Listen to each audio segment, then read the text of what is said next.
Hey guys, it's Crystal and welcome back to my channel, and welcome finally to the beginning of my reading wrap up for 2024.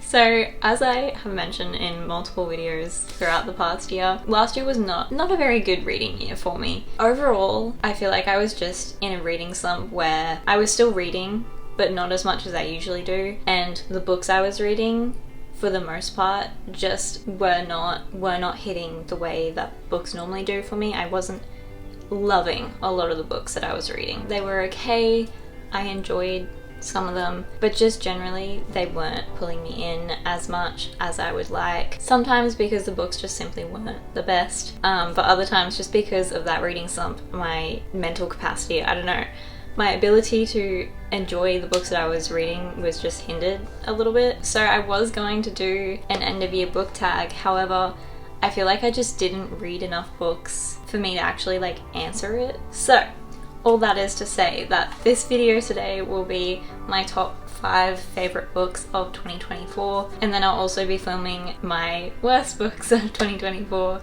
which will be the next video that I put up. But for today I thought we'd start off with positive. So these are my top 5 books from last year, my favourite books, the books that I enjoyed the most, the books that have stuck with me, the books that I think are, in my personal opinion, are the best written out of the books that I read last year. So I've got top 5 in order of how much I like them, from least to most. And then I've also got 3 honourable mentions that I will start off with. So let's get into it. Starting off our honourable mentions, we have The Crimson Moth, and it is about our main character Rune, who lives on an island that used to be ruled by witches, but there was an uprising led by non-magic users, and the witches were taken over, and since then witches have been hunted within their island. Our main character's grandmother, who was her guardian, was a witch, and she did get taken in these raids, and ever since that day Rune has been working in secret, leading a double life to try and smuggle any witches that she can possibly find off their island to safety on another island where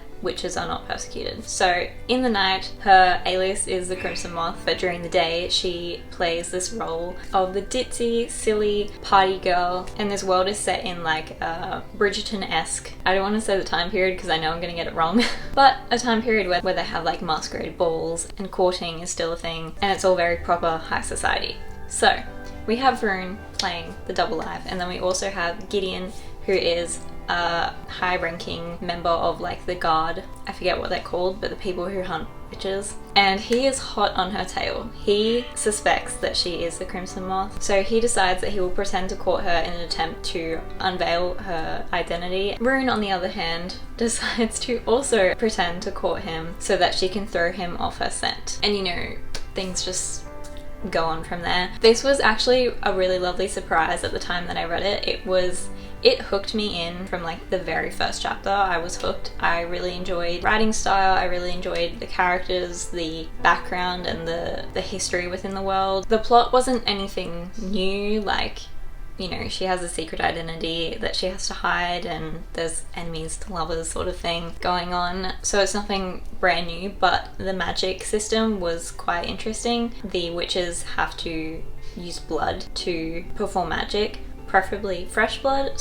And the way witches do that is usually by like cutting themselves using their own blood, which leaves marks, and that is how witches are usually found. That was quite interesting, and the ending was packed quite a punch. I don't know if I'd say it was a cliffhanger necessarily, but it, you know, I'm interested in reading the second book. I think it actually comes out this month potentially, so I will be tuning into that one. But it was just really lovely. It was one highlight out of all the books that I read last year, so highly recommend The Crimson Moth.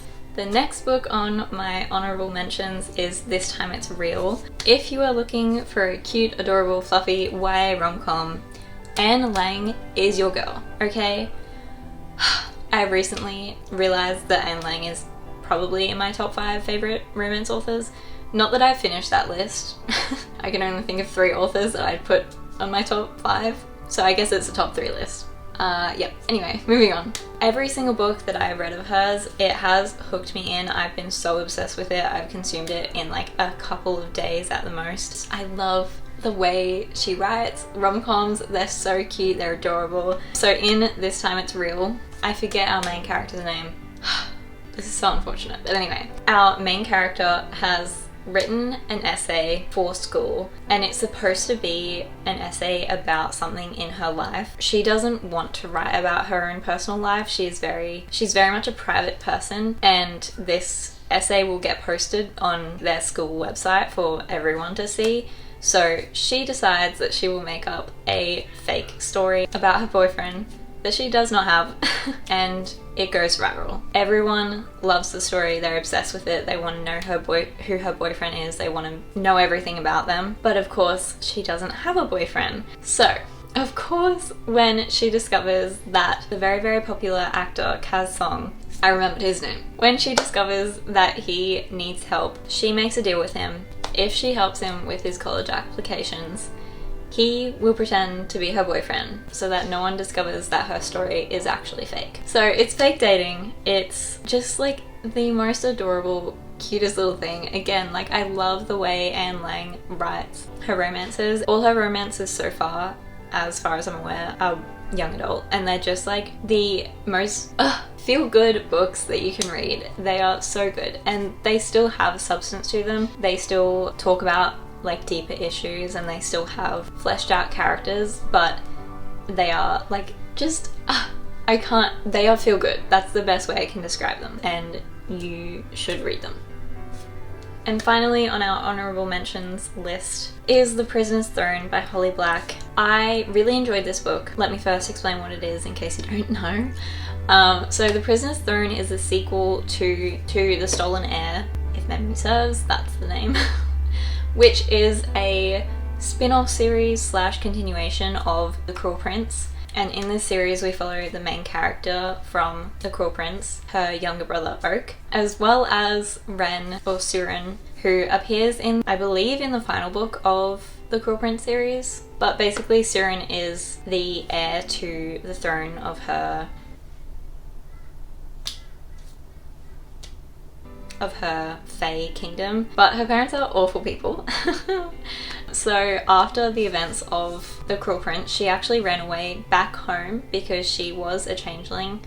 Her parents put her in the human realm until they needed her. So since then she has been living in the forest around her family's home, and then Oak, on a little quest of his own, tries to recruit her to bring her back to Fairy and overthrow her mother. Essentially the first book is a quest storyline where they are just traveling and like doing little things along the way. I really enjoyed the first book. I loved Ren's point of view, her perspective. In the second book, The Prisoner's Throne, we are following Oak's point of view, which I also really loved. I really enjoyed seeing Jude and Oak's family through Oak's perspective. The family dynamics of Jude and Oak's family is just like so juicy and so good, and I really enjoyed reading more about that. But yeah, I just think this series was a really good continuation. Was it necessary? No, people have brought that up, but I don't care if I get to read more about Jude and Carden. Do whatever you want, Holly. All the new characters I really love, and I think the story was really good. This doesn't quite make my top 5, simply because I have not thought of it a lot since finishing it, or at least in the last few months of 2024. So for that reason, and that reason alone, it is not on my top 5. However, it was still a really great book, and I did really, really enjoy it. Okay, finally we are on to my top 5 books of 2024. Starting off the list, we have my last book that I read of 2024 actually, which is Heir by Sabaa Tahir. If you've watched any of my recent videos in like the last couple of months, I have been talking about this pretty much non-stop. This gorgeous, gorgeous book right here has been plaguing me ever since Sabaa announced it. The Ember in the Ashes is one of my favorite book series of all time. It is so gorgeous, so stunning. It is absolutely heartbreaking and traumatic and like just amazing and severely underrated. I desperately need everyone to read An Ember in the Ashes. It is like the perfect example of a fantasy series. So for that reason, I have been on the edge of my seat ever since Sabaa announced Heir, which is a continuation of the Ember in the Ashes series. She has said that you don't need to read An Ember in the Ashes to read Heir. However, I would I would disagree. This book definitely spoils a lot of what happens in Ember, and also the backstory and the history and like the origins of the world that it takes place in. You're gonna be lost for a lot of the world building because it's not really gone into depth within Heir. So I heavily implore you to read Ember first before you read this book. Anyway, Heir. We are following 3 main characters, one of which is Quill. He is the nephew of one of our main characters in An Ember in the Ashes, and he is set to take the throne of the Empire. He, however, doesn't want to do that at all. He loathes the idea of being the Emperor. He doesn't want anything to do with it. Then we have Saoirse, who uses magic to track criminals. She's like a, not a mercenary. I don't know, she's like a, she gets hired by people to track down other people who have done bad things. There has been a series of murders throughout the Empire, specifically of children, and Saoirse has been hired to track the murderer. And for her, it's sort of a bit of a death mission, but she desperately needs the money, so she takes it and leads her on a quest that eventually leads her to meeting Quill, who has to set out on a quest of his own because a enemy has decided to target the Empire and they are in deep trouble. And then our third and final main character is Heir. She comes from another land that we sort of explore throughout this book, but she has grown up in the slums of this city. There was a little bit of a tragedy in her past and she has been fueled by vengeance ever since, and her one desire is to get revenge on the person who committed this. So she also sets out on a quest of her own, and things escalate from there. I can't really say anything more. I'm a little bit conflicted on this book because I didn't love Heir's perspective, but I did really enjoy Quill and Saoirse's. And there were parts of Heir's story that I did like, but overall she just wasn't as enjoyable for me to read as Quill and Saoirse's perspective were. So there were parts of the book that I wasn't obsessed with. However, I did really like this as a continuation. Again, Sabaa's writing is just magnificent. Her characters, even though I didn't love Heir's perspective, her as a character is very interesting, and like specifically I really like how Sabaa keeps the character's motivation driving the story forward.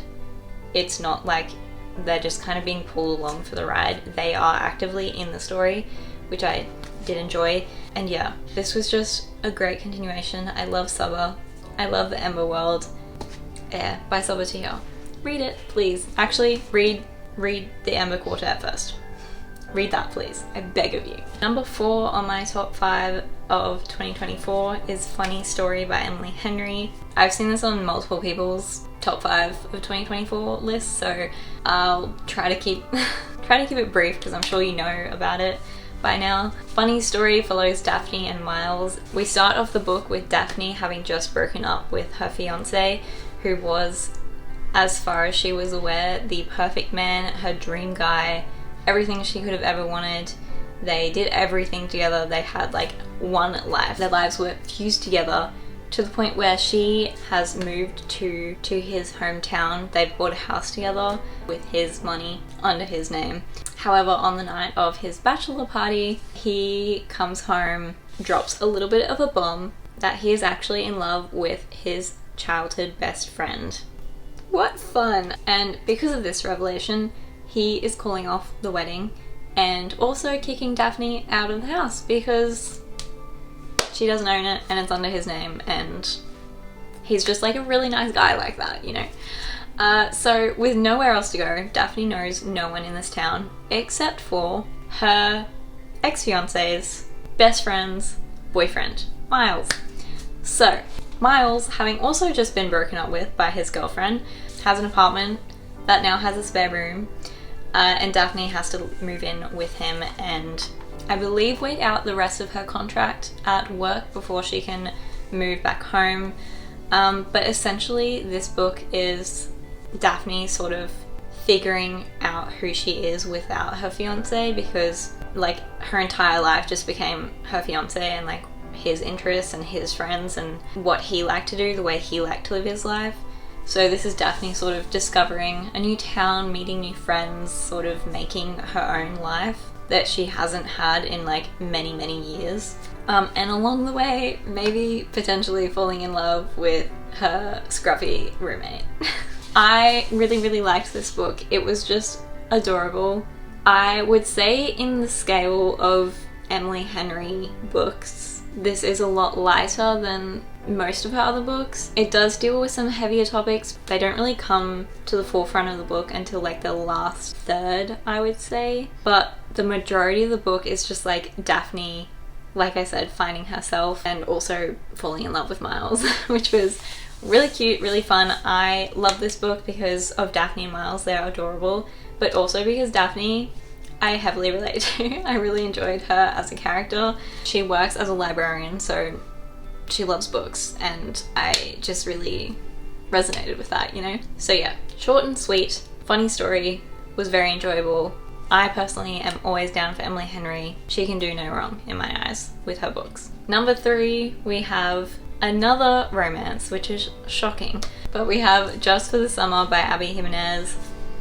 Again, I know you're probably sick to death of this book because everyone has been talking about it for months, but this was a gorgeous book. Much heavier than Funny Story, just FYI. Deals with some very heavy topics. I was sobbing my eyes out for a large portion of this book. Devastation was felt.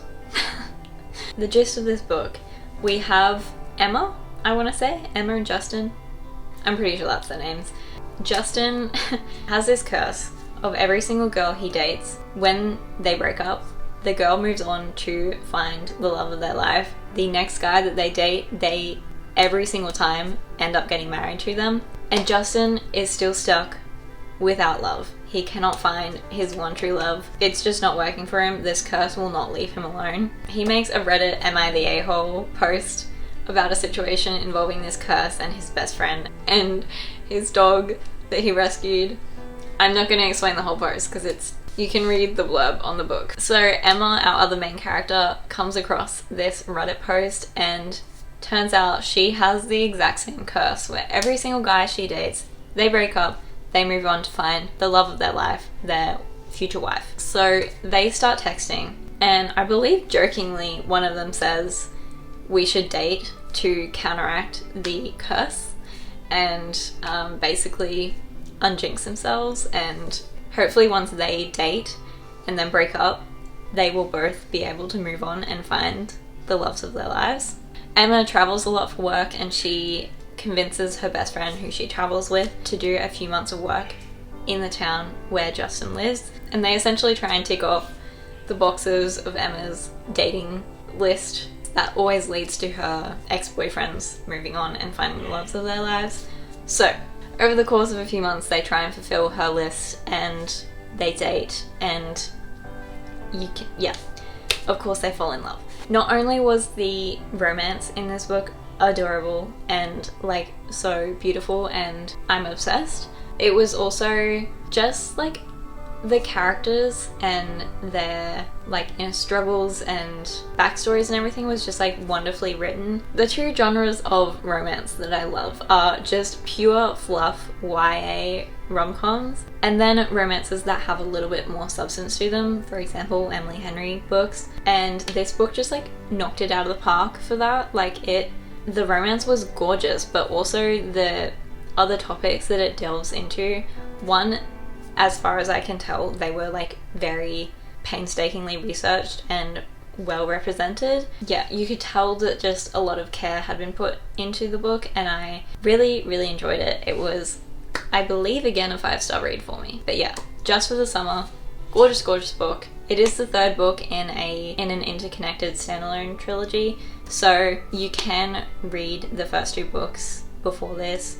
I didn't read the first 2 books, so you'll be fine. Now on to my top 2 books of 2024. These 2 books I have not stopped thinking about since reading them. My second favorite book of 2024 I read way back in February of last year, and it's been on my mind ever since, and that is Jade City by Fonda. Where do I even start with this book? This is the first book in the Green Bone saga, and this book primarily focuses on family relationships and dynamics and political intrigue and that sort of thing. Our book takes place on the island of Kekon. Again, I still don't know if I'm pronouncing that correctly. And this is the only island that produces jade, which if worn by people with a certain blood heritage can produce essentially magical abilities or enhanced abilities. There are lots of clans on the island, but there are 2 major clans and all the clans essentially identify with one of the 2 major clans. In our book, we follow the younger generation of the Call family, and they are the head of one of the 2 major clans. And basically throughout this book, we are following these siblings as the tensions between the 2 major clans really come to a breaking point that they haven't in many, many years. There's, like I said, just lots of political intrigue. It's so much about like the family dynamics and again the political intrigue, and incredible like fight scenes, and the magic system of like the jade and all that is just so unique and interesting to read. And I read this over quite a long period of time. I don't remember how long, but every single time without fail, every time I picked up the book, I was immediately sucked in. Like not once did I ever feel bored by this book. I was obsessed with the characters. I loved the plot. I'm a sucker for a political intrigue fantasy book. I love them. So I loved reading about all of that, all the like the magic system, everything about this book. Gorgeous. Loved. I have not stopped thinking about it, and I'm so excited to continue the series. Also, wildly unexpected how attached I became to the characters, and gut punch to say the least. I'm not gonna spoil, but absolutely adore those characters. I still think about them to this day. Fantastic book. Absolutely adored. Absolutely one of my favorite books of 2024. And yeah, I can't wait to continue the rest of the series. It was so good. So good. And last but definitely not least, we have my top number 1 favorite book of 2024. Oh my god, I keep forgetting to hold the books up. This is Jade City, by the way. Whatever. My top favorite book of 2024, The Final Empire by Brandon Sanderson. I don't actually know if this is going to be a surprise or not. I feel like I did talk about this book in quite a few videos, and I really loved it at the time. But the thing that has made this my favorite book of 2024 is that it has like just latched onto me. I always think about Vin, which is like my main reason that I love the series. Vin is one of the main characters, or I guess technically Vin is our main character. I love her so much. I just have this looming presence in my mind 24/7, and it's just like this series, this book.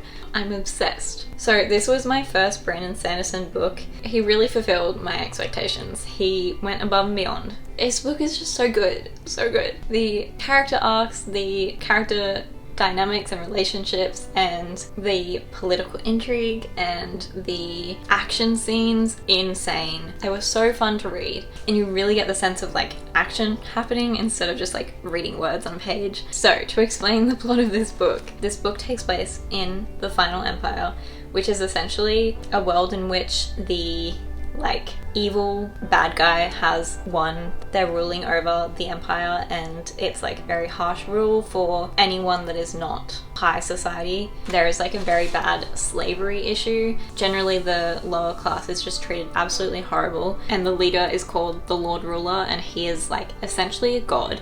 No one knows how to kill him. As far as everyone is aware, he is immortal. Like, he just can't be killed. So everyone has essentially like just given up hope of ever breaking out of this like awful system that they have, because the Lord Ruler will just always be around. He can't be killed, he can't be stopped, like nothing is going to change for them. Until Kelsier, one of our other main characters, he has a crew, and they often perform like very big, just insane heists where like everyone, the odds are awful. These heists are the type where you're like, we're definitely not gonna succeed in this, so what's the point of even trying? But Kelsier is just like another kind of insane. He is quite literally insane, and that's how he's able to think up these mastermind plans to complete these heists. So we have Kelsier and he has thought up a mastermind plan to remove the Lord Ruler from the throne and kill him and free society. He's put together his crew of people that he wants on this job, and while finding that crew, he also runs into Vin, our other main character, and Kelsier senses in Vin a hidden potential that Vin is not aware of herself. But throughout the book, as well as sort of planning the heist and preparing everything, Kelsier trains Vin, and you sort of watch her. She just really comes into herself, and she just becomes like a really, really wonderful, like strong female character that I really, really enjoyed. There is magic in this world that is really, really interesting. Sometimes I feel like hard to follow, but Brandon still does a good job at explaining it. It's just like, you do definitely have to pay attention when reading this book. Again, stunning, stunning, stunning, stunning, stunning. Heartbroken. Heartbroken at the end, okay? No one told me that this trope was in here. It's like my kryptonite, okay? This trope, I can't explain it at all. I'm not explaining it because you need to go into it blind. I want everyone else to feel the same pain as I did. But, just magnificent book. Brandon Sanderson absolutely knocked it out of the park. Brandon Sanderson absolutely lived up to his name. There's a reason he's so popular. I'm halfway through. Am I halfway through? Oh, I'm more than halfway through the second book in this series, which is the Mistborn series, and I'm obsessed. I'm obsessed. I've been reading this over a very long period of time, but that has nothing to do with how good the book is. That's just my reading slump. But I actually want to consume as many Brandon Sanderson books as I possibly can. This year, I've already consumed one, which was my first read of this year, but I loved this book, and I think Brandon Sanderson is now in my top favorite authors, which is crazy. It's just so well written, and I feel like I read a lot of books last year that were not well written, so this was just insane. Suffice to say, I loved this book. Number one favorite book of the year. I'm gonna stop because I just keep repeating the fact that I love this book, and I think you can gather that. But yeah, those were my top 5 favorite books of 2024. Even though I did not have a very good reading year overall, the favorite books that I did get out of it, I did really, really, really love, especially The Final Empire. So I'm really glad that I read those books last year. But this year I am wanting to read a lot more than I did last year. I believe I read 33 books last year, which is still good. My main issue with last year was that I just wasn't loving the books that I was reading. Reading felt more like a chore a lot of the times than like my fun activity that like makes me lose my mind every now and then. So I want to get back into that energy and read a bit more intentionally this year and sort of actively pick up more books, because I'm hoping if I gain the momentum, then I will just read more and hopefully read more books that I really love. I've already read 4 books this year and I've really enjoyed them all. They've all been really good. So we're off to a much better start than last year, and I'm hoping that energy continues throughout the rest of the year. Obviously I will still read some books that I don't love, but I am hoping this year will be much better than last year. And so far, touch wood, we are looking up. So I really hope you enjoyed this video. Hopefully if you have not read some of the books here, you got some good recommendations. If you did enjoy any of these books, or if you didn't, let me know in the comments. Also let me know what were your favorite books of 2024. I'd love the recommendations. My art Instagram, my Goodreads, and my Storygraph, as well as my Ko-fi, will all be linked below. If you want to check them out or support me, I would be very much appreciated. Again, thank you so much for watching this video, and I will see you all soon. Bye!